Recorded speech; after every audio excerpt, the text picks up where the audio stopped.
Nkulunkulu bazalwane, in the name of Jesus Christ. Thank you so much for tuning in. Yes, it is another beautiful day.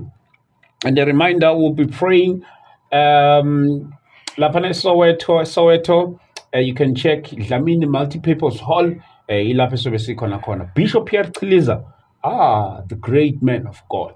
Zobe khona ekanye nathi baba Bishop Enibuthelezi uzobe khona ekanye nathi kanjalo naye baba umfundisi uXaba all the way from Newcastle uzobe kanye nathi bazalwane. We cannot wait lokhu uNkulunkulu azobe kwenza lapha kule ndawo. Yes, it's gonna be massive. It's gonna be great, bazalwane bam. Come in numbers. I promise you nothing but God. Yes, namhlanje ke sinaye ke ubhuti as promised.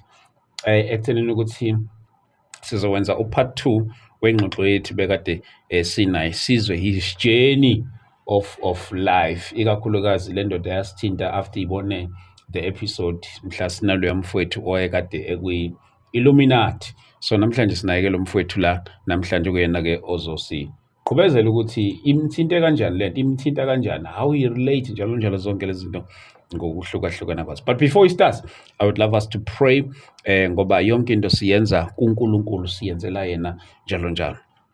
Baba wethu oyingcwele, we give you honor the glory. Nkulunkulu wethu ophilayo egameni likaJesu Kristu waseNazaretha, we thank you. Nkulunkulu oyingcwele, sesihlangene ngalolu hlobo egameni likaJesu Kristu waseNazaretha. We pray, mighty Father, Nkulunkulu oyingcwele, yonke into ekhulumeka la mayibe lusizo ebantwaneni bakho egameni likaJesu Kristu waseNazaretha. Amen. Yes. Bhuti sebingelele. Ngezwa kuwe bhuti, ngiyathemba nawe uyaphila, ngiyabona nakimi hayi kuyaphileka, alukho lubi. Sibonga uNkulunkulu bhuti, siyabonga kakhulu mfowethu ukuthi siphinde senze leli thuba egameni likaJesu. Siyabonga uNkulunkulu ke, ngiyazi ukuthi enkulumeni yethu ekade sinayo kamuva ayizange ize iphele, kodwa ke siyabonga ukuthi uNkulunkulu asenze leli thuba leli ukuthi siphinde sibe nawe again. Wazi introduce kule episode edlulile. Namhlanje ke siziqhubeka nengxoxo yethu ke.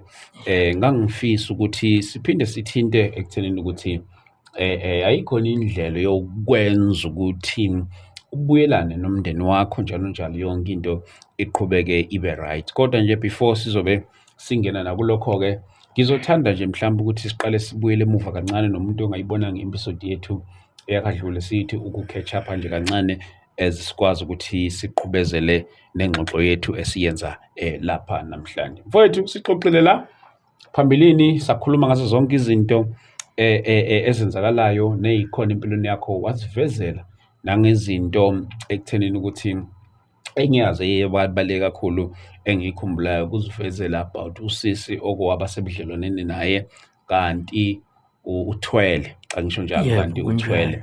Yes, and then isikhathi siqhubeka njalo njalo, kwakuningi okwenzakala empilweni yakho njalo njalo. So ngiyafisa namhlanje ukuthi siqhubeke mfethu esiyibuka lezi zinto ezemimoya, akingisho njalo, siyibuka lezi zinto ngiyafisa nje ukuthi sikhulume about izinto ozi-experienceile wena bhuti, la sizokhuluma about uhambo lwempilo yakho njalo njalo, ukuthi urelate kanjani wena nakwi-Illuminati ngoba wasibhaza kancane kulokhuyana. Yes, so la mfowethu sifuna ukuzozwa ukuze sibone ukuthi ikuphi la ungasizakala khona. Yes mfowethu, asiqhubeke indaba yethu. Yebo.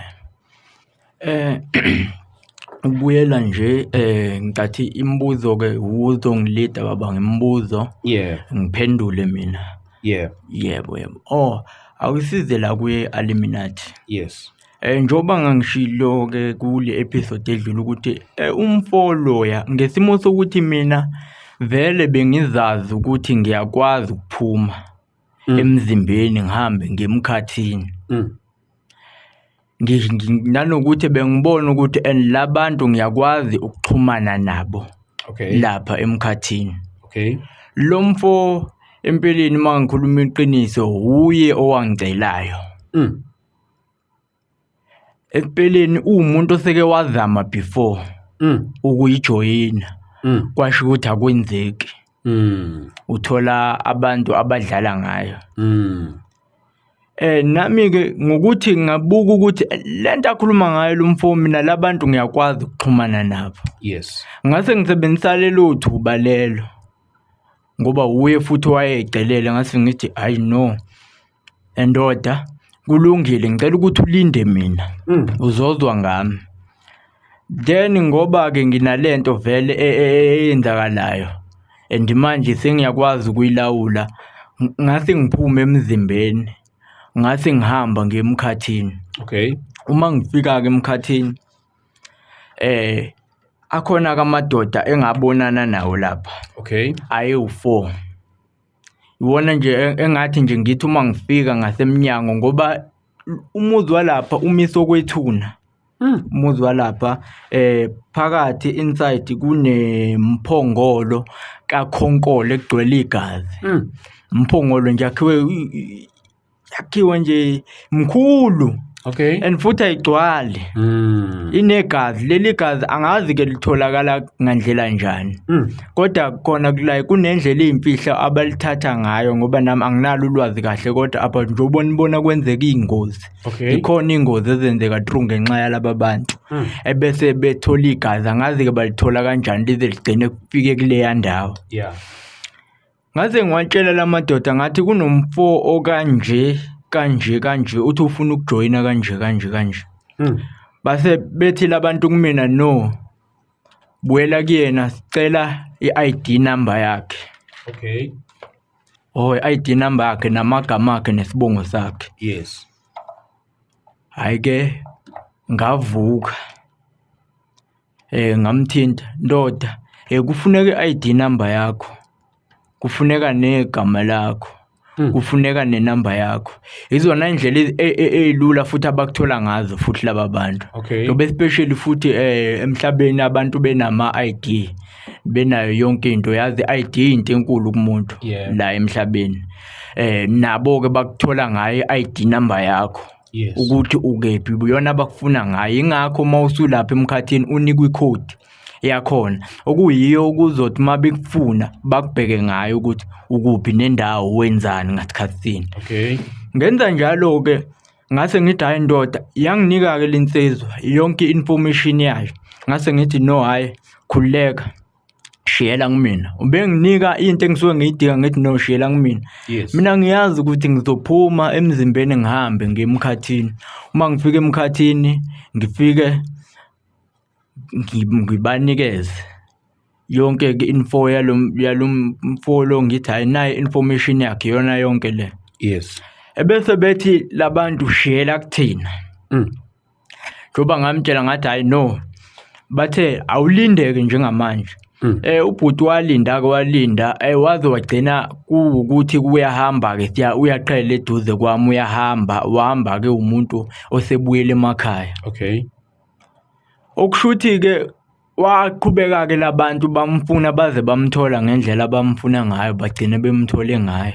Kangangokuba nami ngathi wasengimbona ke kwemitha ngathi ngithi kushuthi yagcina ilungile into yakhe. Okay. Yebo kwaba kanjalo.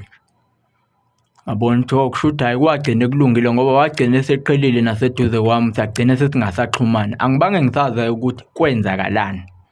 Kodwa yonke information yakhe ngase ngiyihambisile emkhathini. Yebo. Bese ngalinda wena uyamxhumanisa maqede bese umnikezela khona lapha ama details then yena wasengena kanjalo uyabuya nethi hayi sokulungile usejoinile njalo. Angifuni uqamba mangabhude wahamba asibange sisaxhumana nje inhlobo. Kwaze kwayikuthi ke nami sengimbona kwimedia. Okay. Ngoba like impilo abeyiphila angiyazanga after ngoba waqhela eduze kwami wahamba ewumuntu ubuyele emakhaya. Ngathi ngiyezwa kanye insizwa ke esondelene naye yathi no hayi uyasebenza la eTenga ngesikhathi ethanda kusuka kumina. Angibange ngisazi ngoba kwaqhubeka isikhathi ngicathe 4 months kuya 5 months vele ke sesingasanakene ngoba futhi nenamba yakhe bengenayo ngesimo sokuthi vele behlala ndawonye sibonana sixoxa waze wagcina sehamba ngoba futhi nani ngihlathi ehamba ubengenayo ifoni. Bewumuntu ifoni obengenayo wagcina sehamba ingakho ngingabanga nayo inamba yakhe. Angibange ngisazi ukuthi after emva kwalokho kwenzakalani. Yeah, mfethu asiqhubeke ke nalo udaba lakho. Enye into wangi-highlighter yona indaba yokuthi uyakwazi nanokuphuma emzimbeni, and ekuphumeni kwakhe emzimbeni uyawuba umuntu othola ukuthi masephumile ekuphumeni kwakhe uhamba uyindawo ezihlukahlukene njalo njalo. Yebo. Awusichazele ngalokho-ke. Yebo, but iyenzeka lento. Ngiyaphuma nje impela emzimbeni, ngihambele iy'ndawo ey'ningi, amazwe anjengakoGhana, ko-Nigeria, njalo njalo. Cause ngoba ukuhamba ngiphuma nje nanoma inini ngesikhathi engisuke ngifuna ukuphuma ngaso. Then ngi-travel umhlaba, ngihambe ngifike ngibone izinto eziyimfihlo, ngoba even ngisho phansi kwamanzi ngiyakwazi ukungena. Ngiyakwazi ukungena phansi kwamanzi, phansi kolwandle ngikwazi njengoba ngizazi ukuthi kunjani. Emkhathini ngikwazi njengoba ngizazi ukuthi kunjani. Ziningi iy'ndawo ezizimfihlo ey'la emhlabeni engizaziyo. Engaziyo ukuthi endaweni ethile kwenzakalani, engaziyo ukuthi endaweni ethile kukhonani. Even ngisho ama-information amaningi ngiyakwazi ukuhamba ngiy'funele mina. So ziningi izinto enginazo. Ko-Dubai ngiyakwazi ukuhamba, angeke ukuthi ngihamba ngenyama. Umzimba wami usuke ulele. Umzimba wami ngiphume emzimbeni, ngiwubone umzimba ukuthi nanku umzimba wami. Then-ke emva kwalokho ebese ngiyaphuma. Lento isiyimpilo kumina. Lento isiyimpilo kumina ngoba ngikwazi ukuhamba iy'ndawo ey'ningi, ziningi indlela izinto ey'ningi. Ngoba kangangokuthi kunensizwa engeke ngiyibize ngegama yaseMelmoth. Yeah. Nayo esazi isitori sami. Eyake yangibiza saxhumana nayo. Ngathi ngagcina sengifika eMelmoth. Ithi-ke le nsizwa-ke kumina khona-ke nomlungu ambizayo. Ngicathi umlungu wakhe awamxoxela like ngempilo yami. Yes. Ngoba le nsizwa siyazana nayo kakhulu. Yayisithi lo mlungu uyilabelungu laba abapopolayo endaweni ey'phansi komhlaba yonke leyo nto uma kuney'nkinga kanjalo. Yabo. Mase-ke lo mfo athi, mfowethu kunendawo la ngasekhaya. La ngasekhaya kwafika abelungu. Le ndawo iwumgodi. Kwafika abelungu la mfethu, baningi abantu asebengenile kulo mgodi, uma bengenile abaphume. Baningi abelusi, even ngisho inkomo ayingeni kulo mgodi. Manje kulo mgodi kuba nama-sound enzakalayo. Yayisithi le nsizwa babiza umlungu wayekhona. Lo mlungu wafika uthi lo mfo abelungu mfethu bafika la bapopola phakathi ukuthi kukhonani. Nathi sasilindile ukuthi ngabe bazothi baboneni. Uthi kodwa akunalokho abelungu bapopola bathatha izinto zabo bahamba, baqhwebana bahamba. Sagcina singazange ukuthi baboneni phakathi. Ngamanye amazwi kahle kahle babe ngithesta laba bantu ukuthi lento yami iqiniso yini ngempela. Yeah. Ngoba bambiza umlungu. Lo mlungu wayekhona kupopolwa la. Bathi okay, so ngoba uthi uyakwazi ukungena phansi kolwandle, uyakwazi ukungena kuphi nakuphi. Ngicela ukuthi usingenele kulo mgodi. Usibonele ukuthi kukhonani. Ngathi kodwa kudingeka ukuthi ngihambe ngenyama bafethu, ngiyaye ngilale. Emese ngiyaphuma emzimbeni. No, ayikho inkinga. Ngalala-ke bhuti, ngaba ngangikhona kubo lo mfo. Yeah. Endaweni kukwakhe lapha. Ngalala, ngavuka, ngaphuma-ke emzimbeni, ngahamba. Yeah. Ngafike ngangena kulo mgodi. Ngangena impela. Bhuti, into engayifica lapha kuloya mgodi, ngafica abantu ababe u5 abayidlakela. Okay. Labantu banehlo elilodwa la ebusweni. Enye indlebe balala phezukwayo, enye indlebe bambatha ngayo. Ngafike ngabo la phakathi kunamathamba abantu. Kushuthi ngaze ngithi okay, kushuthi labantu laba ilabantu abangena la bengaphumi. Ngoba la futhi bananey'nkuni futhi labantu khona la phakathi. Angazi le y'nkuni ukuthi ifika kanjani lapha and labantu bakhulu bafishane bayidlakela. Then-ke emva kwalokho-ke hayi ngathi ngiphuma-ke ngahamba-ke ngabuyela-ke emzimbeni wami. Then-ke mase ngibuyela emzimbeni ngaphaphama ngoba kwakusebusuku. Uma ngibheka isikhathi okay 11 hayi ngase ngilala kubuthongo. Uma ngivuka ekuseni yayisithi lo ndoda I know asifonele lo mlungu lo mfowethu usebenzela yena-ke lo mlungu. Wafika kumlungu ngathi no mfethu ngihambile-ke. Ngihambile ngayongena lapha. Ngafika ngabatshela lento engiyibonile. Umlungu wathwala izandla ekhanda wathi yeah true uqinisile nathi ngesikhathi sipopola lapha sabona yona lento ayibonile. Okuyimanje nje mbhuti ethi lo mlungu ngiyakhuluma noma ke phela ngumuntu ongafundile ongasazi isingisi kahle. Kodwa nje indlela angikhonze ngayo lo yamlungu lo ngoba useze wangithatha even ngoba unakho ukuxhumana nami athinte yona lensizwa le. Uthi hayi no lo mfana lo ngiyamdinga akeze ngala because no ngase ngibona ukuthi no lo mlungu usefuna ukungisebenzisa manje ukuthola ama-information amaningi la emhlabeni ngathi hayi noba fethu ngeke ngikwazi. Ngeke ngikwazi ngoba cause ngiyabona manje ukuthi yela lapho kodwa khona sinakho ukuxhumana naye ngoba cause ngiyabona ukuthi futhi usefuna ukusebenzisa mina ukuzuza bathola amanye ama-information amaningi ukuthi lapha khonani ngoba kuyaziwa ukuthi la emhlabeni kuney'ndawo ezizimfihlo ekwaziwayo ukuthi abantu mabengene khona baphuma. Abanye beze begcine sebefuna ukwazi ukuthi kukhonani lapha phakathi. Ngiyayibona leyo nto. Yebo bhuti kunjalo. So wena ekuphumeni kwakho emzimbeni mawusuhamba kungena ngaphansi kolwandle njalo zonke lezi zinto lezi uphuma ungumuntu osukuvele wazi ukuthi uyakuphi noma mhlambe nje kuye kuba ukuthi uyithola usuku leyo ndawo. Uqala bhuti iqala ukwenzeka bengiyibona ukuthi ngithola sengikuleyo ndawo kodwa now ukuhamba kwesikhathi ngiyakwazi ukuyilawula ngitshele emqondo ukuthi no ngifuna ukuphuma ngendaweni ethile njengamanje. Then-ke kwenzeke lokho ngihambe ngifike lapho. Ngoba futhi indlela futhi ngihamba ngejubane elikhulu and like kusuke kusemoyeni ngoba bhuti esithi mina even ngisho kuthiwa uthi nakho ngihlala la nakho kwami uyabo. Yes. Ungibeke ngaphandle uthi no ngifisa ukuthi ufike la kwami ngizokwazi ukuthi ngifike kwakho ngifike ngibuke yonke into oyenzayo. Emva kwalokho then ngibuyele-ke emzimbeni. Okay. Yebo. So injani i-experience yakho-ke lapha ngaphansi kolwandle yini osukwayibona njalo unjalo umehluko uma ungale nangala? Mkhulu kakhulu umehluko. Lapha phansi kolwandle iziningi izinto and kuyasetshenzwa lapha. Kuyasetshenzwa kakhulu hayi kancane kusetshenzwa ngaphezulu kokudlula lemisebenzi enziwa la emhlabeni. Kuyasetshenzwa lapha kukhiqizwa izinto eziningi.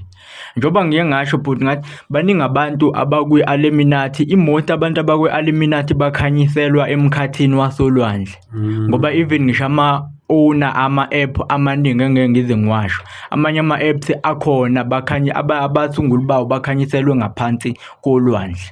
Abasunguli babo izinto eziningi qhamuka lapha phansi kolwazi baxhumane nama-goddess akhona lapha kuleya ndawo ahlala lapha babanike ulwazi lokuthi manifuna ukwenza into ethile yenzani kanje. Baningi abelungu abaseqopheleni eliphezulu abahlonishwayo la emhlabeni abanezinto ezinkulu abanezimali engihlangana nabo lapha phansi kolwandle engibabonayo basuke beyolanda le information then mase bephuma nayo beyenze la ngithi vele basuke sebetshela ukuthi manifuna ukwenza lento yenzani u1 no2 no3 no4 kanje especially ke mase beyenza leyo nto baye basebenzisa abantu bakithi abansundu ukuthi yenzani u1 no2 no3 no4 kanje njalo bhuti. Yeah ne. So mana ke kulena ke le yakho yoku introduce ke leyo mfonzo uphinde kubuyisele emuva nje kancane introduce leyo mfo kuyona lento le uma introduce ke mhlawumbe umizwa nombuzo ukuthi introduce kanjani wena entweni ongekho kuyona and wena ububenefitani uma introduce umuntu kulento. Bhuti njoba ngiye ngachaza ukuthi wahlehla into esasiyiplanile naye ngoba loya mfo saplana naye kahle hle mase ngikhuluma iqiniso. Wathi no mfethu mina uma kulunga izinto ikhona imali engizonginika yona. Yeah. Yileyo nto sasivumelene ngayo. Then ke nami ngase ngimfaka. Uyayibona nti ikhona into esasivumelene ngayo mina naye ukuthi uma kulunga ngizonginika ukuthi. Uyayibona leyo nto? Yeah. Yebo kwaba yilokho. Ngoba futhi kwaba uyena yedwa hayi ukuthi bakhona abanye. Kwaba uyena yedwa. Wena ukhona umkomelo ubuthola ngale ukuthi hayi ulethe i-custom. Hayi futhi ngabe ngihlala ngawe awukho. And wena yini ekwenza ukuthi ungajoyini? Futhi nanokuthi into edala ukuthi mina ngingajoyini mina like laba bantu ngiyakwazi ukufika endaweni yabo. Okay. Ngibone yonke into abayenzayo. Ngibone yonke imikhuba abayenzayo. Umfolo azajoyina ayikho into engangamtsheli yona iyayenzeka lapha. Ubriski ubungozi nayo yonke into enze ngangimtshela. Kuphela athi akanandaba. Vele egcineni kusizana ngoba vele egcineni uzofa.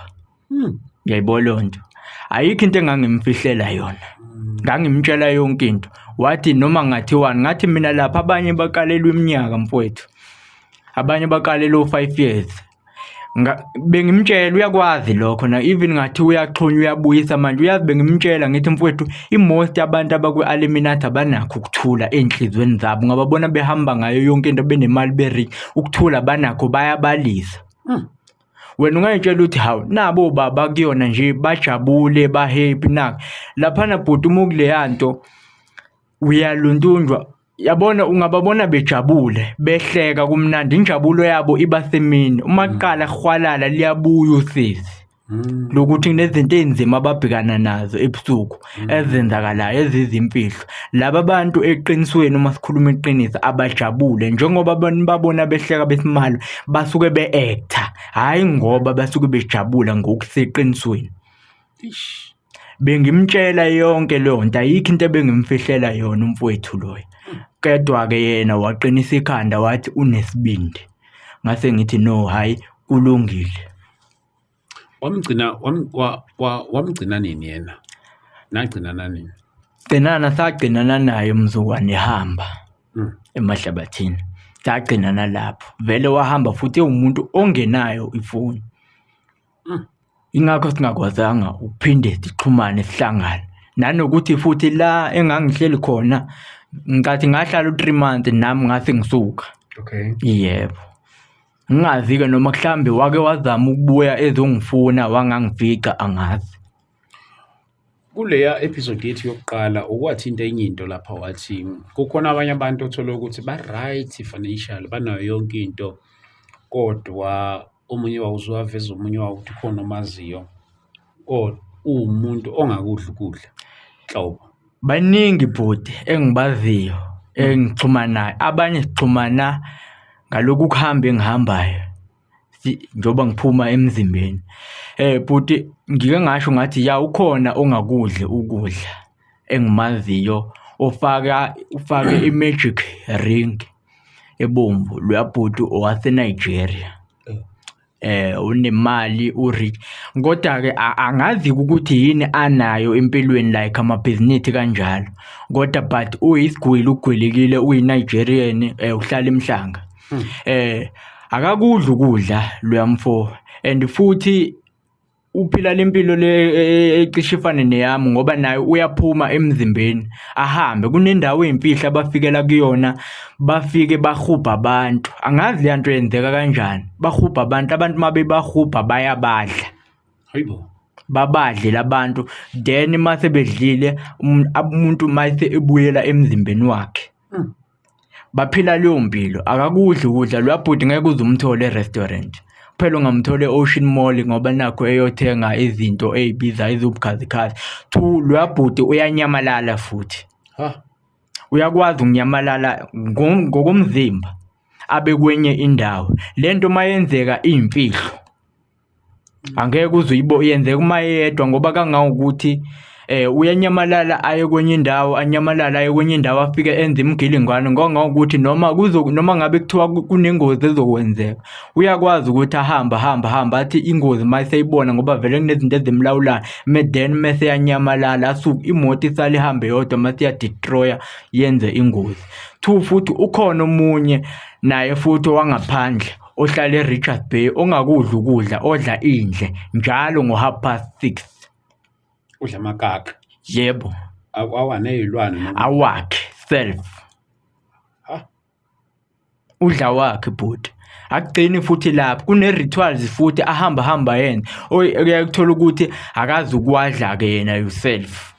Kudingeka ukuthi athole umuntu wesifazane ozowadla then mase emnika imali, and especially nako Dubai yenziwa lo mkhuba kakhulu eDubai yenziwa lo mkhuba kakhulu, nakhona ko-United ukhona lo mkhuba, nakhona la kuleli lakithi eSouth Africa sengikubonile ngoba sengihambile indawo. Baningi abantu asebengene kulo mkhuba lo, and njengoba bengenile hayi ukuthi bathanda ureverse kuphela usekho. Ngiyakhumbula waseDubai bekade wenziwe nje kakhulukazi ukwade ukuduma, I think mhlawumbe eminyakeni emibili emithathu edlule bubizwa nge-Porta something like that. So ngiyakhumbula yaseDubai iqiniso kube kuyimali ezinkulu uma wenzile impela hayi waqeda uthola dollars and dollars. Yebo bhuti kunjalo. So lento ibu-ritual. Yebo sike kuyama-rituals akhona athi yebo. Angazi ukuthi ugcine phi izolo ngestory sengithi izolo kule episode yethu ngestory sika sisi lobu uthandana naye kanti uthwele. Angazi noma ubusiqedile na. Yeah, bese ngisiqedile ngoba ngawukuthi ngathi uma ngifika endlini engekho endlini yakhe ngena kwelinye lamakamero elalinesitabha esimnyama. Lesikamero lavela hluka lodwa, izicabha zakhona zimhlophe, silona lodwa laba nesicabha esimnyama. Ngathi uma ngivula ngafica amakhandlela abomvu wodwa namanyaka emhlophe ngale kunamakhandlela abomvu. Ngibona like ngiyabona kwakwamakhanda abantu kodwa sekuwamathambo emaningi kukhanyisiwe la. Ngabona ukuthi into yafika okokuqala ngathi mangawo ukuthi kohambe mhlambe vele usehlosile ukuthi vele kunekhanda elidingakalayo uma kuthathwa leli lami ngizokwenza njani. Ngavele ngaphuma sometime. Yeah. Ngaphuma ngeqa igate lakhona likhulu kodwa ngakwazi ukweqa ngaphuma. Indaba yaqala mase kufika ngiphume kuleli gate elikhulu lapha kuma estate. Oh yes, I remember mentioning that. Ilapho kwaba inkinga khona ngawancenga lamadoda kunzima, and bona laba sebengisola ezumuntu ongathi ubezoganga la ngaphakathi. Oh yeah. Kwaze kwasiza ukuthi iqhamuka ubhuti ongibonile ngena. Wathi no, ngimbonile lo bhuti lo hleli ngaphambili ehamba nomunye usise ngena la. Ngamchazela ngase ngibachazela ukuthi wenzakalini. Bakwazi ke ngenhlanhla ukuthi bangidedele ngaphuma ngahamba. Ngasinda kanjalo bangidedela. So leyo nto leyo do you think yakushiya nani wena lento yokuthi uthandana nalo sisi since benimkwazi ukuthi nibuye nilale njalo yonke lento leyo? Yabona bhuti ngaba nakho ukuthi ngoba nginotice ukuthi bekuthi masiqeda ukulala mina naye mewashaya u12 uyasuma uyahamba. Ngisho ukuthi lo muntu njengoba bengilala naye yini mangade ngiqeda ukulala naye then mase sukuma ahambe aye la yakhona abuye futhi ngoba esezolala.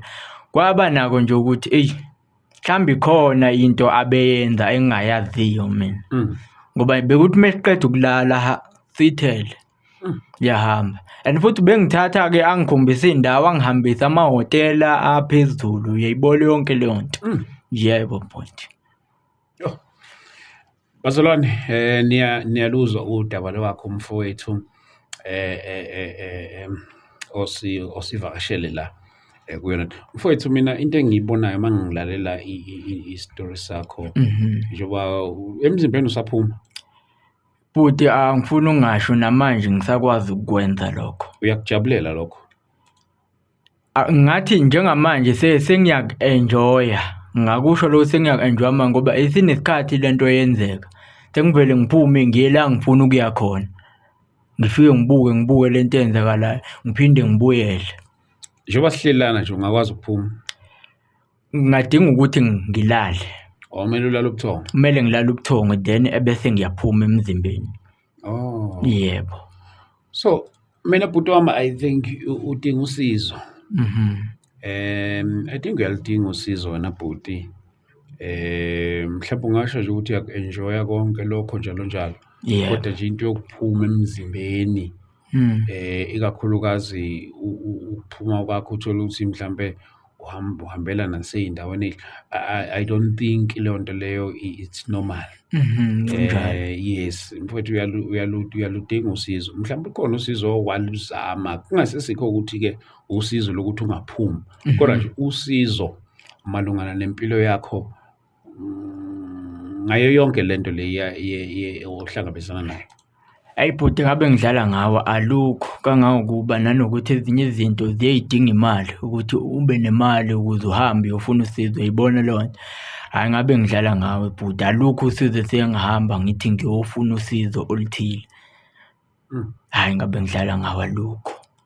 Yini imali yani? Misho imali Sengisholo ukuthi nanokuthi uma kuthiwa uyahamba uyofuna usizo, akungithi like mhlambe ngangizoya kumuntu ohlolayo, uyayibona leyo nto, ngiyalinganisa. Yeah. Kuzodingeka imali ukuthi ngikhokhe lapho, uyayibona leyo nto. Ya sengilike ngisho izinto ey'kanjalo. Hhayi angikaze ngasuka ngithi ngiyofuna usizo noma ngiyofuna ukuthi mhlambe kwenzakalani about ngempilo yami. Mhlambe before ngake ngaya-ke kubo labantu ababonayo bafike bangitshela into engingayizwa. Uyayibona leyo nto. Hhayi ngathi hhayi ngashiya phansi kanjalo. Mina mangathiwa ngikutholela usizo for umfundisi abantu abakhulekelayo ezinathi sikhuleka la. Yebo. Yes, mathiwa sikutholela, ungaluthatha lolo sizo na? Bhuti ngalithatha. Ngalithatha. Kodwa uyazi ukuthi into yokuqala okumele uyenze into yokuthi wamukele uJesu. Are you aware of that? Yebo. uJesu sokwamukeliswa yena. Seke? So wake wamukeliswa uJesu. Bhuti uma ngikhuluma iqiniso, before ngisafunda evusa ukukhanya, ngikhuluma iqiniso ngiye ngaba ngaphansi kwenkolo yobuKristu. Khona uthisha engangiclose kakhulu nayo wakwagoba. Reader iBhayibheli esifundisa, uyayibona yonke leyo nto. Ngingenankinga, impilo futhi ibe right ngingenankinga. Ngingasho ukuthi ngumuntu oseke wamamukela. Kwasho ukuthi ngesimo sokuthi ekhaya inkolo abakuye ekhaya ayihambisani. Ngagcina sengihlukaniswa naye, kwathiwa ngihlukane naye. Yabona ukuthi futhi ngangimncane ngoba ngangenza ugrade 4. Yebo ngaze ngagcina-ke ngesimo sabazali ngeke kuphikisane nabazali. Yabo kwathiwa i-satanism le, yabo kanjalo. Ngesimo sokuthi vele ngumntwana emncane ayikho into engangingayenza. Ngalalela abazali ngaqhubeka ngaphila impilo-ke enormali. Kwahamba isikhathi vele sahlukana nalothu wahamba isikhathi ngaze ngagcina sengihlangabezana nazo-ke lezi iy'nkinga ngokukhula esengibhekene nazo nawo. Hhayi lutho mfethu, akunankinga noma ngabe wawumamukelile uJesu uma usuke wamamukela nje mfethu, I believe ukuthi abazalwane nje bebebuka la bazothandaza kanye nawe, and nami I will involve myself ukukutholela usizo ekuthenini ukuthi sikwazi ukuthi si-involve different pastors njengoba singabantu abasebenza kanye nabafundisi. I myself pray for you and also make sure that I involve other pastors bakwazi ukuthi bathandaze nawe. Impilo yakho mfethu indlela izinto ezenzakalayo ikhombisa ukuthi ayikho right, idinga i-attention yamaZulu, idinga i-attention kaNkulunkulu. Kodwa njengoba usufikile khona la kwazi ukuxoxa lolu daba lakho nangezinto ohlangabezana nazo, I believe mfethu ukuthi into yakho izolungiseka. But ufuna ukubuza nayo le, wamenshini indaba yakho nene-family, yini ekwenza ucabanga ukuthi angeke kwaze kwalungiseka? Okay, mhlawumbe ngingakuphenduleli, bekade sikhuluma off air, kusho ukuthi ya into ocabanga ukuthi ngeke isalungiseka. Mhlawumbe ake sikhulume la, mhlawumbe sikuyele kube sikhulume off air. Yeah. Ukubuyela kwakho kwifamily yini engavimba? Into engangivimba bhuti okokuqala vele kimizi ngeke siphike, imizi nemizi inemithetho yakhona. Yeah. Nasekhaya ikhona imithetho yakhona. Bhuti ziningi iy'ngqinamba engibhekane nazo ngisekhaya. Ezinye-ke engeke ngize ngikhulume Yeah. ezingangiphathanga kabuhlungu. Engangiphathanga kahle. Ngaze ngagcina sengibona ukuthi no, leli khaya kushuthi mina alingifanele. Ngoba kwangokuba bhuti ngakufunela ngisho nama-message ekhaya. Mangikhuluma iqiniso ngike ngaya kuma-social worker la ngaseMatambetuli, i-Home Affairs engakasema. Kwazanywa imizamo ukuthi ngibuyele ekhaya. Ngaya bhuti ekhaya. Ngathatha iy'khwama zami ngaya ekhaya bhuti. Ngahlala. Bhuti uyazi ukuthi ilo nto engayithola komunye wefamily yasekhaya, i-message engayithola. Yazi yathini? Yathi ubuyiswe yini? Hayibo. Awusahleli kahle la ubuhleli khona, usulambile uyabuya. Naleyo message ngisenayo ngayifuna ngize ngiyithole. Ngabona ukuthi no, angamukelekile la, ngakhetha ukuphuma kanjalo bhuti. Ngike ngazama ukubuyela ekhaya, ngahlala ekhaya. Kodwa omunye womndeni engeke ngimisho ukuthi wathi ngibuyiswe yini ekhaya. Wathi yini engibuyisile. Ngahamba bhuti. Ngabona ukuthi no, kusho ukuthi mina vele ayisekho into yophinde ngihlanganise nalaba bantu. Ngathi no, noma ngingaxaya kanjani, noma ngingahlupheka kanjani, angihluphekeli kulaba bantu noma ngithi ngicabanga ukubuyela kubona. Cha, ngesimo sokuthi vele ngike ngazama ukuya kubona. Ngathola inkulumo ezithi yini engibuyisile. So njengamanje uphila nobani, uphila kanjani njalo zonke izinto? Bhuti mina la ngihlala khona ngihlalela ngedwa nje. Ngihlalela ngedwa-ke, ngibe nabo-ke abantu abawomakhelwane engizwanayo nabo. Kodwa nje ngiyiphilela impilo yami ngedwa. Ngoba kangangokuthi njengoba ngisho ukuthi ngize ngithi uma ngibhorekile ngivele ngikhethe ukuthi ngihambe ngoyilalela, ngiphume emzimbeni, ngihambe umhlaba, ngigwaduze umhlaba wonke. Ngibuka izinto ezenzakala emhlabeni nezizimfihlo. Ngihambe phansi kolwandle, yonke impilo esengiyiphila leyo, ngihambe ngibuye. Iziphi lezi zimfihlo oyibonayo? Sengisho zona lezi zinto zawoma-culture, izinto ezenzakala ey'mfihlakalweni, izinto ezenzakala emkhathini, nezinto ezenziwa ama-wizard. Izinto ezizimfihlo bhuti ethi abona nje indawo engake ngaya kuyona khona lapha eGhana. Ngibona mfowethu ingane encane ethanda kuzalwa iqulwa njengomuthi. Iziphelele phakathi esiqulwini.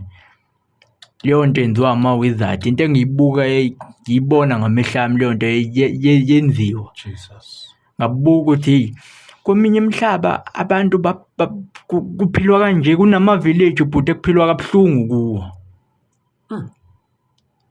Especially lamazwe angaphandle bhuti, umzimba ubulapha kulawa amazwe. Ngiyabona lezinto ejwayele ukuyibona kuma-Nigeria movie. Kathi nawe bhuti mhlawumbe uyayoyibuka. Izinto ey'khona lezi ezenzakalayo. Ngoba mina bhuti ngaze ngayitshela emqondweni ngathi okusho ukuthi ayikho into ekwazi icatshwa ngomqondo womuntu engekho. If umqondo wakho usakwazi ukucabanga into, ubokwazi ukuthi leyo nto ikhona, especially noma mhlambe ngangabe ibikho mhlambe kulo mhlaba okuwo. Kodwa but khona le ndawo ekhona kuwo. Futhi ziningi izinto ezibuhlungu engiyibonile zenzeka. So mawusuke ungekho kulamanye amazwe bayakubona yini? Bona, yes. No, abangiboni bhuti. Wena ubabona? Imina engisike ngibabona. Imina engisuke ngibabona ngoba cause ngisuke ngumoya, ngoba kwamina angikwazi ngisho ukuyithinta. So manje mawusuke nje uphumile ukhona le usele ngapha isidumbu sakho silele. So makufika umuntu efika ethinta isidumbu kwenzakalani? Bhuti ngiyakhiya endlini. Ngenza sure ukuthi endlini ngiyakhiya, angilenzi bhuti. Ngenza sure ukuthi ngiyakhiya endlini. Ngoba obviously vele umphefumulo usuke ungekho, ngoba uma ngibuya umzimba utubekile. kube nezinto ezibuhlungu emzimbeni okukhombisa ukuthi kwamphefumulo lo kade ungekho. Ngoba bhuti uma ngiyabuya ngiwubone umphefumulo ukuthi nanku uthule du, awunyakazi, awuphefumuli, awunjani.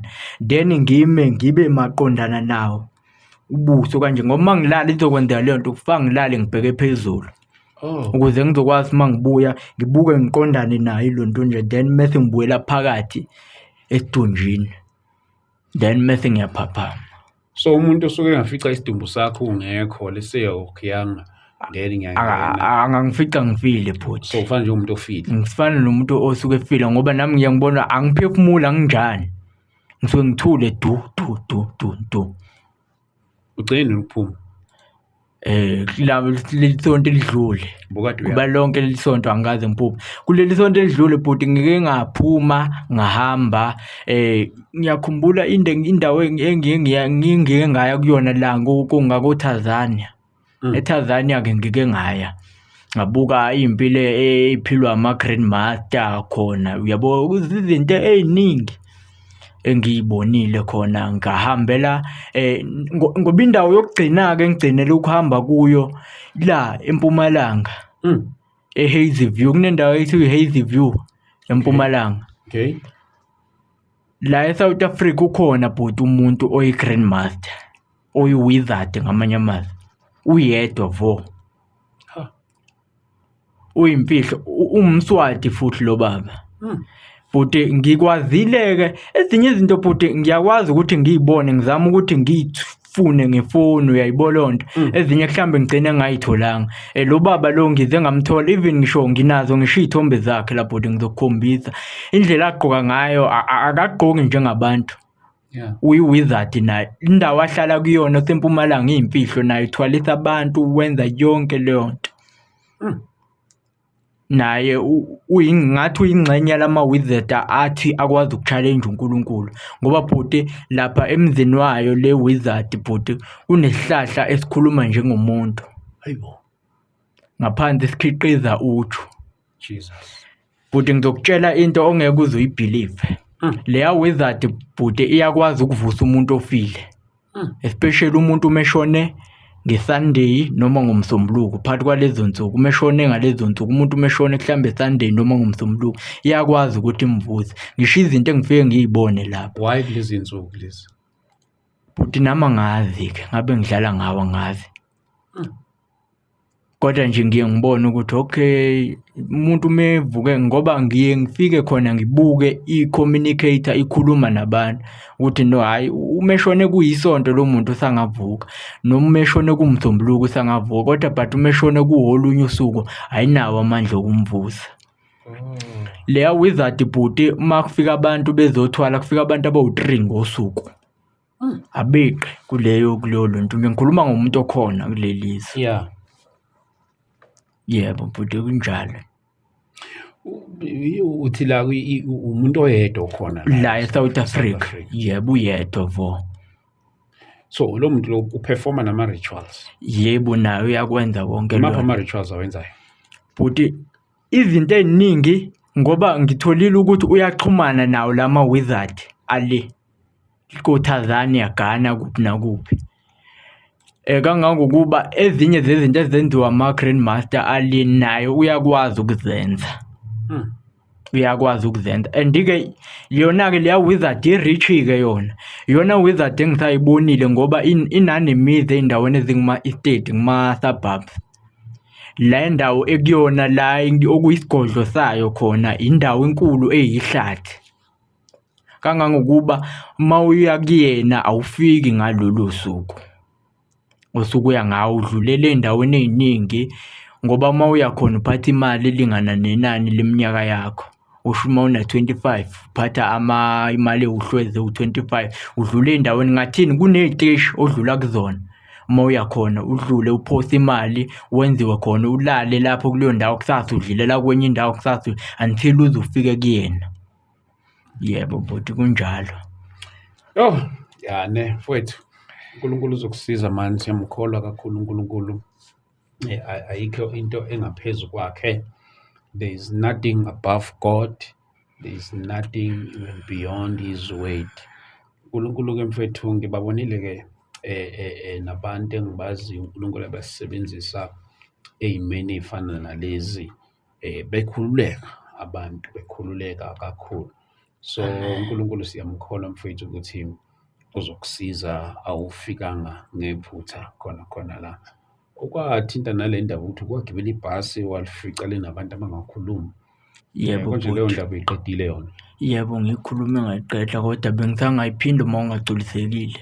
Hhayi, ngoba uyikhulumile yona ikhona ku-part 1 ayinankinga. Sengaba ukuthi nje uma kunombuzo kuphela ngaleyo ndaba mhlampe njengoba ufika njengamanje Yebo, lelo bhasi ude wehla laqhubeka lona lahamba. laqhubeka lahamba. Unayo ulwazi ukuthi lalibhekephi? Bhuti laphinda emumva la saqhamuka ngakhona. Oh. Lalinabantu, akubona abantu abanomali leli, and futhi lalithanda ukuba rust lela bhasi. Like liyi-school bus. Labantu phakathi yabo bayawa nje malijika yabo bayawa beze ngapha ohlangothini kanje yabo, baneminwe ewu-3 labantu. Abagqokile emzimbeni futhi abanawo ama-private part, babantu nje abanomali, ba-green ngokombala, isikhumba sabo siluhlaza, banamehlo amakhulu. So ngitshele kwenzakalani like umuntu osuke enendlela yokuphila njengoba niphila nje, kuyenzeka abe nomuntu onobudlelwane aphila naye, let's say yena akekho challenged the way oba-challenged ngakhona, and then uhlangane nentombi niphilisane nayo, akwenzeki ukuthi nayo igcine isisala nala ma-spirit lawo nawo?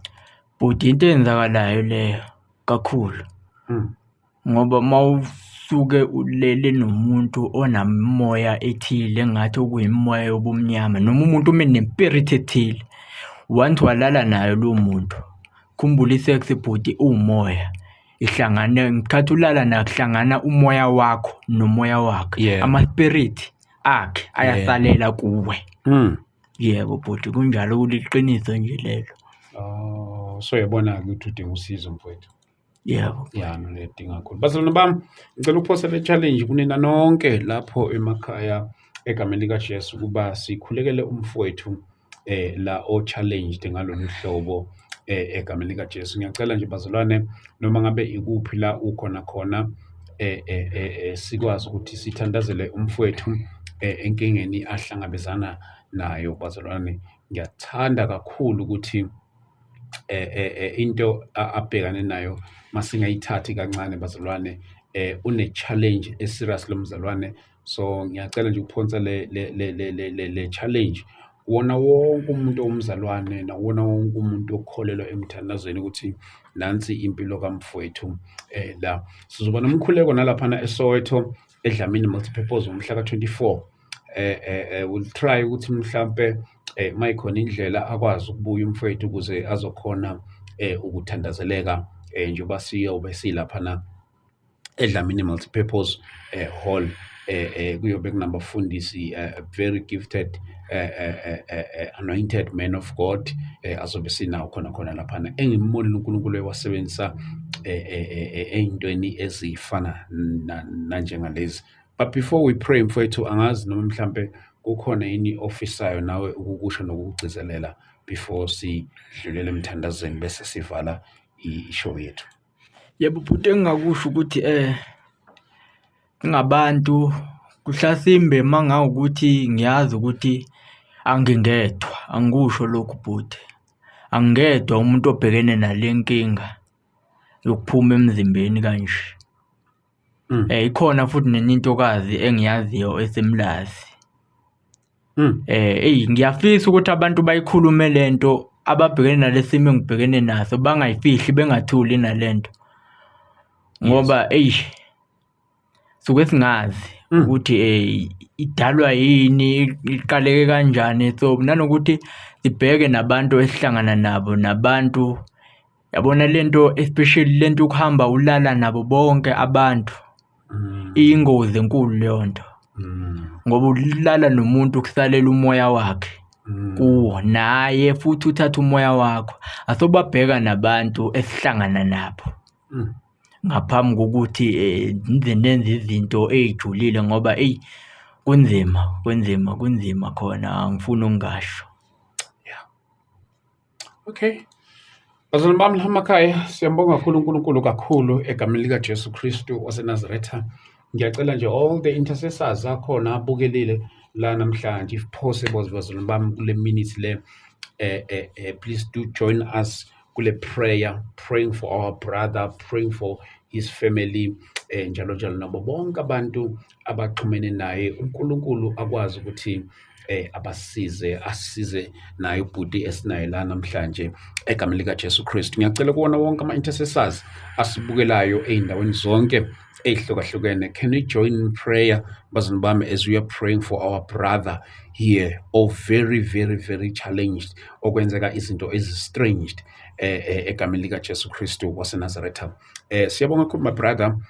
Sizoyivala kahle mase siqede ukuthandaza kulama minishana nje la amancane. Ngingathanda ukuthi ngimeme bonke abazalwane nje bangilokhu ngisho nje bonke abazalwane ukuthi can we pray together, praying for our brother egameni lika Jesu. Baba wethu oyingcwele, egameni lika Jesu Kristu waseNazaretha, we thank you Lord uNkulunkulu wethu oyingcwele, ngegama lika Jesu Kristu waseNazaretha.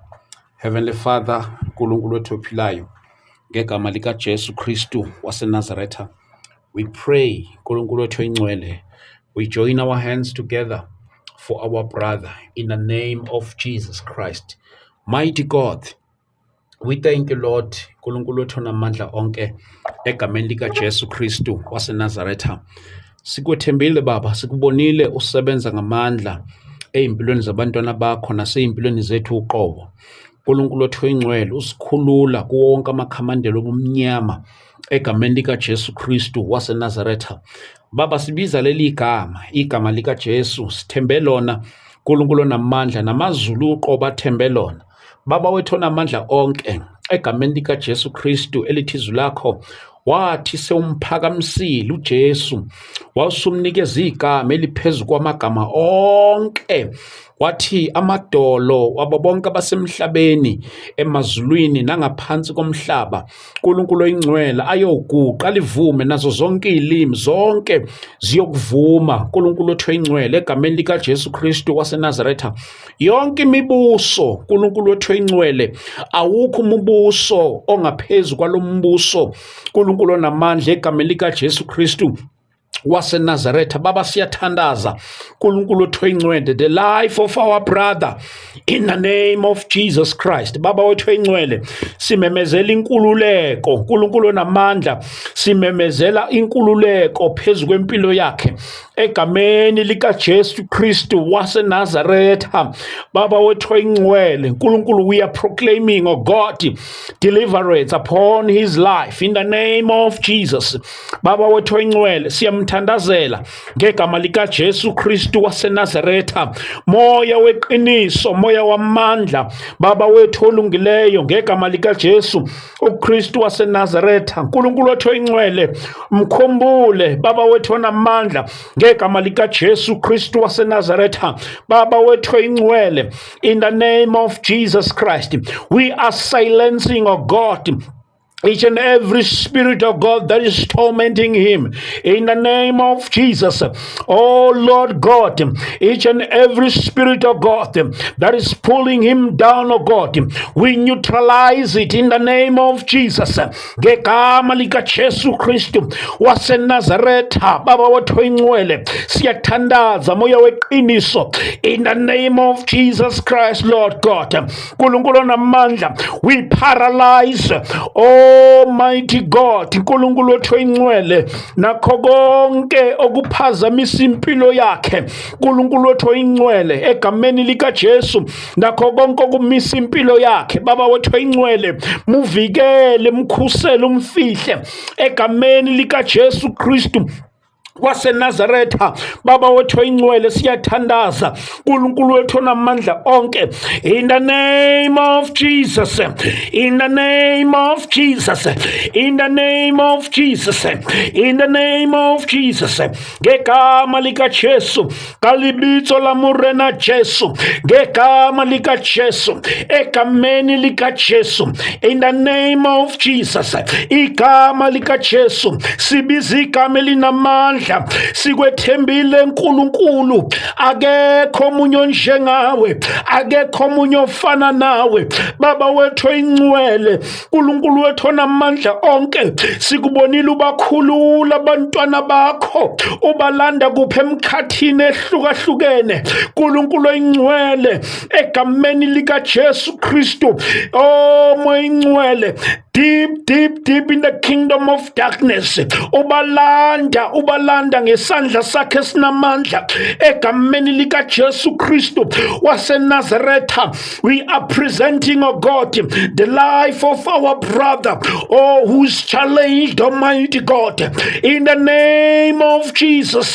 Baba wethu ingcwele, in the name of Jesus. Holy Spirit, we pray, my God, egameni likaJesu and the blood of Jesus. Nkulunkulu ingcwele ngegama likaJesu ngimcwilisa egazini likaJesu ngegama likaJesu ngiyamcwilisa kwigazi likaJesu igazi linamandla onke egameni likaJesu Kristu waseNazaretha. Baba wethu oyingcwele wonke umzimba wakhe siwucwilise egazini likaJesu lona elinamandla.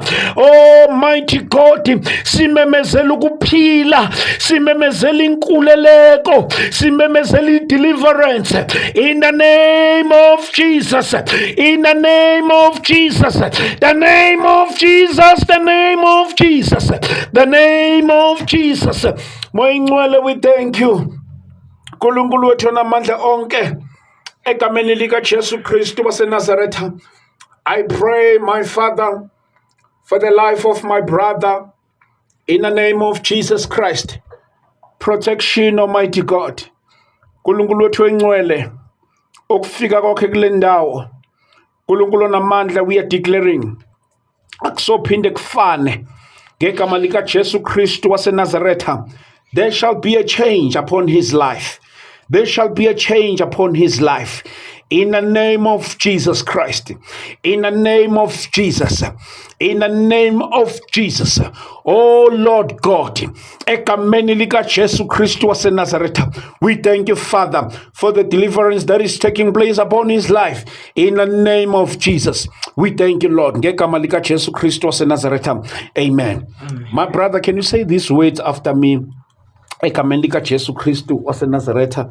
As we are praying egameni likaJesu Kristu, just nje sisho lamazwi uNkulunkulu mfowethu uzokwenzela umusa egameni likaJesu Kristu waseNazaretha. uNkulunkulu uzokusiza kakhulu kakhulu mfowethu. uNkulunkulu uzokwenzela umusa omangalisayo, nawe uzomangala egameni likaJesu Kristu waseNazaretha. I just want to read this verse nje wena bhuti egameni likaJesu Kristu waseNazaretha. uNkulunkulu uzokusiza, uzokwenzela izimangaliso, nawe uzomangala. uNkulunkulu uzoyisiza impilo yakho egameni likaJesu Kristu waseNazaretha. Mfowethu, uNkulunkulu uthembekile, uNkulunkulu uthembekile, uNkulunkulu unamandla, uNkulunkulu usilande nathi sibuya kuma-families beperform ama-rituals, sibuya kuma-families kwenziwa khona ama-rituals, kodwa uNkulunkulu siyamethemba mfowethu egameni likaJesu. uNkulunkulu uzokusiza kakhulu. Ngifuna nje ukufunda leli vesi egameni likaJesu Kristu because yonke into siyenza ezwini likaNkulunkulu, siyenza ezwini likaNkulunkulu egameni likaJesu Kristu waseNazaretha. I want us to read this verse bazalwane bami egameni likaJesu. And can you please help us lapho ke if you can type Jesus on comment section, type the name of Jesus bazalwane bami. Nebona izinto ezenzakala la ngaphandle. There is so much of deep things that are happening bazalwane. There is so much of deep stuff that are happening out there egameni likaJesu Kristu. Makukhona abazalwana abathandazayo izinto ezifana nakanje, ezinye zazo sigcina ngokuzizwa ngendaba. But the moment we stop praying, izinto ezikanje sizoyizibona zisondela. uNkulunkulu uthembekile. If there is man to pray, there is God to answer. If there is man to pray, there is God to answer. There is is God in heaven. We have uNkulunkulu esithembele kuye bazalwane bami egameni lika Jesu Kristu waseNazaretha. In the name of Jesus Christ. I'm trying to read this verse bazalwane bami egameni lika Jesu Kristu. Ngifuna ukufundela ubhuti nanti verse egameni lika Jesu Kristu waseNazaretha. Oh moya ingcwele, we thank you Lord. We thank you Jesus. We thank you Holy Spirit. We thank you Father ngempilo kabhuti ukuthi uyayilungisa egameni lika Jesu Kristu. Akukho okukwahlulayo egameni lika Jesu Kristu. There is nothing too hard for him. There is not, my brother, there is nothing too hard for God. There is nothing too hard for God. uNkulunkulu akahlulwa ilutho bhuti. Kukhona abanye abantu ababuya in the kingdom of darkness, deeper than what you think, deeper than what you know. But namhlanje ibona abashumayela ivangeli, ibona abasiza abantu, ibona uNkulunkulu abasebenzisayo, ibona abantu abebenza izinto ezideep nezinye izinto obungayicabangi, knowing deep things in the kingdom of darkness. Kodwa uNkulunkulu akwazi ukubathatha abaphakamise abasebenzisele for his glory. uNkulunkulu bhuti, he can change your life, ashintshe impilo yakho, ashintshe situation yakho for his glory, ukuze asebenzise wena ukulanda abanye abantu abasesimweni njengawe. uNkulunkulu uyakwazi ukuthi wena osesimweni okule situation deep kwi-kingdom yobumnyama, kanti uNkulunkulu uzokusebenzisa ukulanda vele the very same people abastrugglisha ukuthi baphume esimweni esifana nalesi. Ngoba makuqhamuka umuntu onjengami ongayazi into yokuba in the kingdom of darkness azokhuluma zama ukusiza umuntu obe kwi-kingdom of darkness, kuyena ngaba sengathi nje into engenzi sense. Kodwa uNkulunkulu mayiba namandla nje, ube namandla okuphendula abantu abanjengani abalande, ibona abantu abasebenzisayo ukuthi ayolanda laba abanye ababambeke in the kingdom of darkness. There is God in heaven. There is God in heaven egameni lika Jesu Kristu waseNazaretha. Bazalwane bami lapha ngifuna nje ukuthi sibukisane nanti ivesi egameni lika Jesu Kristu waseNazaretha. Mark 14, the book of Mark 14 egameni lika Jesu Kristu. Ngifuna ngesizulu Nkosi yami, ngifuna ngesizulu egameni lika Jesu uKristu waseNazaretha. Oh Jesus Christ, Jesus Christ, Jesus Christ, Jesus Christ. Ngifuna ngesizulu, ngiphethe English lana. And then bese kuba futhi Izenzo chapter 3 verse 19. The book of Acts chapter 3 verse 19. Repent then and turn to God, so that your sins may be wiped out, that times of refreshing may come from the Lord. Cela ukuyifunda ngesizulu incwadi yeZenzo chapter 3 verse 19. Izenzo chapter 3 verse 19. Zenzo chapter 3 verse 19. Zenzo chapter 3 verse 19. Ngifunda ngesizulu chapter 3 verse 19. And 19 reads as follows. Ngalokho phendukani niguquke ukuba kuhlangulwe izono zenu. Ngalokho phendukani. Abo my brother, I feel like reading this verse for you. If bengifundela wena nje straight, as I feel like reading this verse for you straight. Ngalokho phenduka uguquke ukuba kuhlangulwe izono zakho. Ngalokho phenduka uguquke ukuba kuhlangulwe izono zakho egameni lika Jesu. Ngithanda nje ukuthi uyipersonalize uyibhekise kuwe egameni lika Jesu Kristu waseNazaretha. Oh bazalwane bami, uNkulunkulu uzokwenza izimangaliso egameni lika Jesu Kristu, uzokwenza izimangaliso bazalwane bami egameni lika Jesu Kristu waseNazaretha.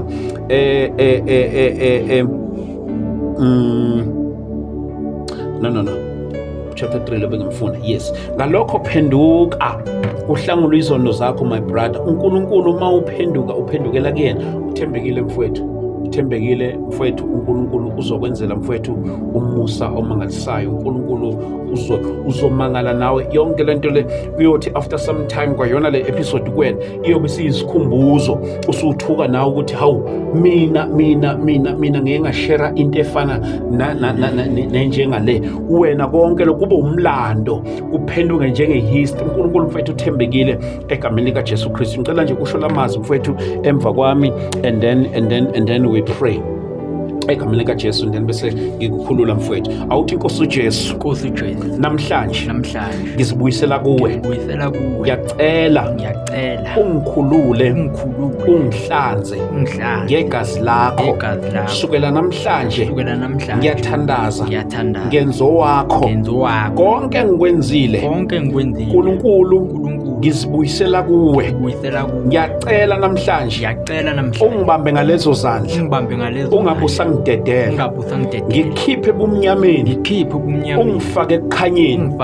Hamba nami indlela yonke, angingazihambeli kodwa ngihambe nawe. Awungithwale uNkulunkulu egameni likaJesu, egameni likaJesu Kristu, egameni likaJesu Kristu waseNazaretha. In the name of Jesus Christ, in the name of Jesus, in the name of Jesus Christ. Sukela namhlanje ngikhululekile, ngiyakhululwa egameni likaJesu. Konke obekukimi okungisusa kuyena nokungadumisa igama lakhe ngiyakuhlulekisa ngegama likaJesu. Konke okukimi nokuphila kimi okungalivezi igama lakho nokungakudumisi wena nokungakujabulisi, namhlanje ngiyakudivosa ngegama likaJesu. In the name of Jesus. We thank you, Lord. I pray for the life of my brother Nkulunkulu engcwele egameni likaJesu Kristu waseNazaretha. I pray for the deliverance upon his life, mighty God, in the name of Jesus Christ. I pray for him in the name of Jesus Christ and in his family. I pray for restoration in the name of Jesus Christ. Wona wonke amaphutha ababekelane wona nazo zonke izinto, I pray for the spirit of forgiveness in the name of Jesus Christ. I pray restoration Nkulunkulu engcwele kuyona yonke ifamily yakhe egameni likaJesu Kristu waseNazaretha, that he may go back and serve at home in the name of Jesus as a son in the name of Jesus Christ. Mighty God, I pray for the life of my brother Nkulunkulu engcwele, mkhululu umfihle egameni likaJesu, for your glory, Almighty God, in the name of Jesus Christ. We thank you, Lord, in Jesus' mighty name. Amen. Thank you so much, my brother. Siyambonga uNkulunkulu ngempilo yakho, engathi uNkulunkulu angakufihla akugcine bhuti lapho egameni likaJesu Kristu. Amen. Siyambonga kakhulu bazalwane egameni likaJesu Kristu waseNazaretha. Siyambonga uNkulunkulu kakhulu. This is a Christian show. Siyambonga uNkulunkulu ke bazalwane, and don't forget ngomhla ka 25 October sizobe silaphana eDlamini Multipurpose Hall eSoweto. For more info 0788417844, and if you want to partner with our ministry, here are the details. Same number, and then our bank details to partner with our ministry, 12267259886. They help us kakhulu bazalwane bami ukupartnerisha nathi kakhulu, kuyasilekelela kakhulu. As you can see, my brother here, he traveled all the way from KZN at Durban. We had to cover his coming. We had to cover indaba yama-logistics wakhe, ukuhamba kwakhe nokufika kwakhe. We book i-B&B ukuthi akwazi ukulala, ukudla, kanjalo nokubuyela emuva futhi, kanjalo futhi ne-studio rental, njalo zonke lezi ne-studio la sikhona khona. We also travel ukuthi siyofika e-studio. So kuningi bazalwane bami, if I can tell you the logistics nje wakhe wayo yonke lento lena, okufika nje kwakhe la nayo yonke into include indaba zokushutha, we looking at around plus 2.5 as is here, nokubuyela kwakhe emuva njalo zonke lezi. So your partner, they helps us bazalwane bami ukutravelisa ama-guest ethu, so wabhukhela indawo zokulala njalo njengoba ngisho nje ukuhamba kwakhe, ukuza kwakhe nokubuyela kwakhe, ukudla njalo njalo, i-B&B, zonke lezi zinto lezo, we're looking at around plus 2.5 i-guest nje. So bazalwane bami, we are doing the Lord's work. So isupport yenu iyona esisiza kakhulu bazalwane bami. uNkulunkulu ke anigcine anibusise egameni lika Jesu Kristu waseNazaretha. See you on the next episode. God bless you. Amen.